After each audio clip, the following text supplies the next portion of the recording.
Hello guys! Dami na naman tayong harvest. Tingnan nyo. Nang harvest ako kasi ang dami na. Tapos uulamin ko. Lulutuin ko ngayon. Ito yun. Ang laki ng ano ko guys. Upo. Yung unang bunga. Yung pinitas ko nung una. Hindi gaano kalaki. Ngayon, ang bilis ng lumaki. Meron pang isang malaki doon.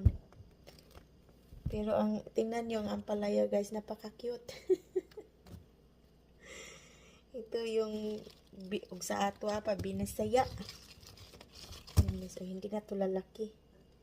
Kasi ano to, yung maliliit na ampalaya. Tapos talong. Yung talong ko this year is hindi siya mahaba. Ewan ko kung bakit. Yan o.